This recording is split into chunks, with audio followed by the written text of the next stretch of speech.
HeliWest would like to extend a warm welcome to all passengers. The following briefing contains important information. We ask that you please pay careful attention. To maintain the highest standards of safety, HeliWest requests that all passengers comply with these safety precautions. The helicopter in which you will be flying today is an AS350 Squirrel. There are 3 danger areas around a helicopter: the tail rotor, the main rotor, and the engine. Always approach the helicopter from the front. Never approach the helicopter from the rear.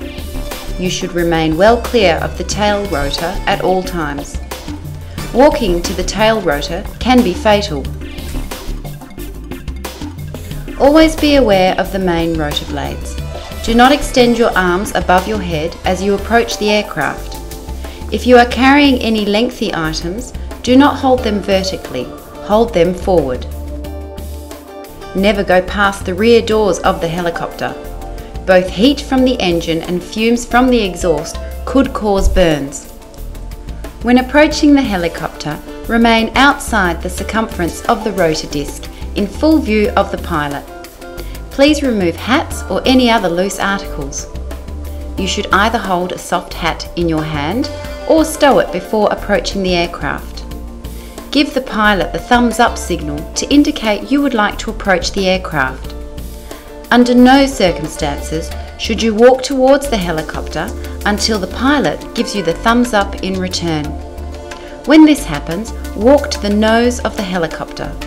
From there, move around to the door through which you intend to enter the aircraft. Use the step to climb into the cabin. When departing from the helicopter, you must remain seated with your seatbelt and headset on and the door closed until you receive a verbal command from the pilot. When the time is right, the pilot will tell you to exit the aircraft. You will take off your seatbelt and headset and open the door.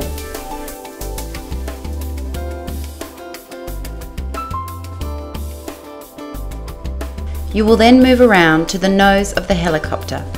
From there, you will move away to a safe distance, keeping yourself in full view of the pilot at all times. To open a forward door, simply twist the handle in an anti-clockwise direction and pull open the door. To close this door, reverse this action. Firm, meaningful pressure will be required without the need to slam the door.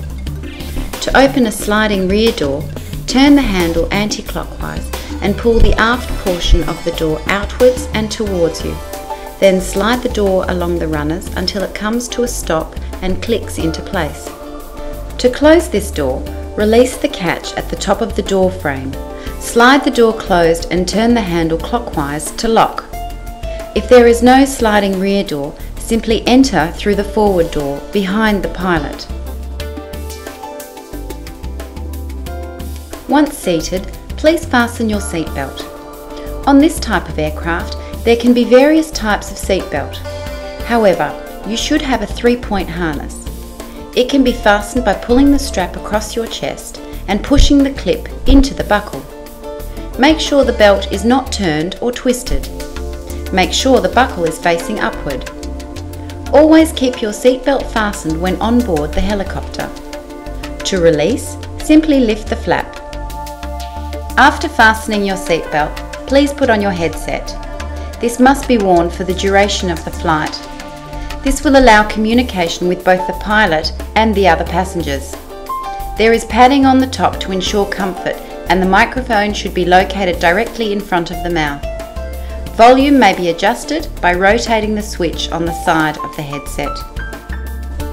Smoking is not permitted on board or in the vicinity of the aircraft. This helicopter is fitted with both a first aid kit and a survival kit. These are located inside the aircraft under the rear right-hand seat. A portable fire extinguisher is available on board. This one is located behind the pilot. Please make sure you are familiar with the location of the fire extinguisher on your aircraft. Passengers should follow any commands given by the pilot at any time during the flight.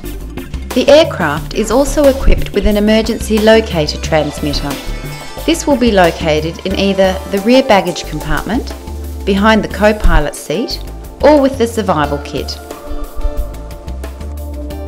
In the unlikely event of an emergency in a remote area, the ELT can be activated.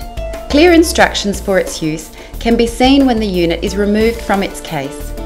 When activated, it will send out a signal that will be received by an emergency response unit. In the case of an emergency landing, tighten your seatbelt, sit up straight, knees together, feet firmly on the floor, and hold on to the lap belt with the other hand.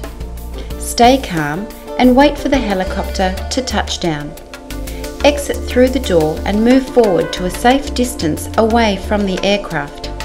More details can be found on the passenger briefing cards located inside the aircraft. On arrival at your destination, please remain in your seat with your seatbelt fastened until the pilot gives you disembarkation instructions. Thank you for taking the time to watch this safety briefing. We hope you enjoy your flight.